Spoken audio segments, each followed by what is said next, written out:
एक जंगल में एक मृत शव मिला। जासूसी मेहुल मौत की जांच के लिए अपराध स्थल पर पहुंचा। मृत शरीर पर उसके पास कोई खून नहीं था। कुछ फिंगरप्रिंट के निशान पीड़ित की गर्दन पर पाए गए। मेहुल ने जंगल की तलाशी ली और 4 संदिग्धों को पाया। कंकाल, मैं किसी की हत्या क्यों करूंगा? मैं ना तो भूख महसूस कर सकता हूं और ना ही प्यास। मैंने ऐसा किया ही नहीं है। बेजुका, मेरा एकमात्र काम है कौवे को डराना। मैंने ऐसा नहीं किया। मम्मी, मेरे पास मनुष्यों के खिलाफ कोई शिकायत नहीं है। मैं अपने पिरामिड में शांति से रहती हूँ। जॉबी, मैंने कल एक शानदार भोजन किया था। मैं उसे क्यों मारूंगा? उसके बयानों को सुनते हुए क्या आप अनुमान लगा सकते हैं कि हत्यारा कौन है? कंकाल, विदाई, माँ, जॉम्बी। और इसका राइट आंसर है जॉम्बी। 4 संदिग्धों में से केवल जॉम्बी का ही फिंगरप्रिंट हो सकता है। वह हत्यारा है।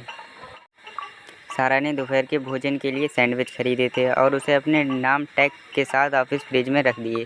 जब वह दोपहर के भोजन के लिए आई तो उसका दोपहर का भोजन गायब था।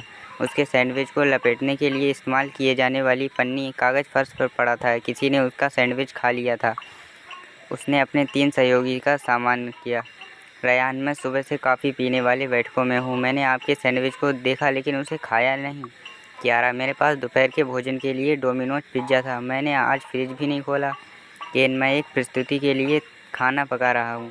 मैंने कुछ नाश्ता नहीं किया। उनके बयानों को विश्लेषण करते हुए क्या आप अनुमान लगा सकते हैं कि सारा का सैंडविच किसने खाया? रयान, गैम्पत या फिर केन ने?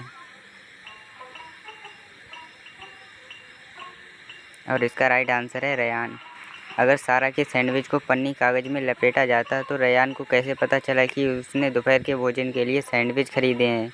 इसलिए उसने ही सैंडविच खाया है। एक कुत्ता बाड़ पर कूद गया और थोड़ा सा एन की माँ बोला, संदिग्ध नीक बोर्ड्स का दौरा करने का फैसला करती है। बेला पड़ोसी नंबर 1 के घर पहुंची। उससे अपने कुत्ते के बारे में पूछा। पड़ोसी नंबर 1 ने, मेरा कुत्ता बहुत शांत है, वह काटता नहीं है।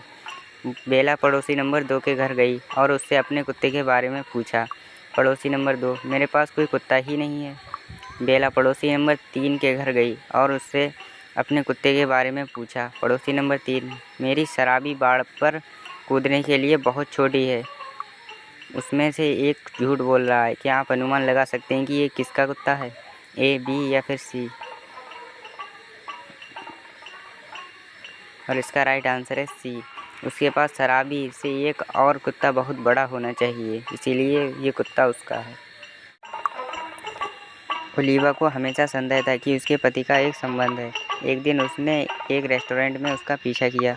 अंदर जाकर उसने देखा कि उसका पति एक लड़की के साथ बैठा है, लेकिन वह उसका चेहरा नहीं देख सकी।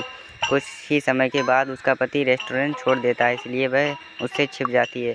फिर से रेस्टोरेंट के अंदर जाकर ओलिवा ने उन 3 लड़कियों को अपने पति से मिलते हुए देखा। इन 3 लड़कियों को देखते हुए क्या आप अनुमान लगा सकते हैं कि ओलिविया के पति से कौन मिला?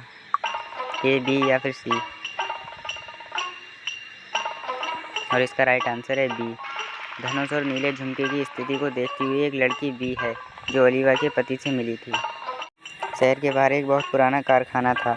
कारखाने के बाहर कुछ काम करने के कारण कारखाने को कुछ दिनों के लिए बंद कर दिया गया था। एक दिन कारखाने के मालिक और उसका अकाउंटेंट कुछ पैसे इकट्ठा करने के लिए कारखाने में आए। कुछ गुंडे कारखाने के अंदर जाते हैं और अपने सभी पैसों के साथ भाग जाते हैं। मालिक ने तुरंत डिटेक्टिव मेहुल को बुलाया और उसे पूरी कहानी बताई। दृश्य 1, दृश्य 2।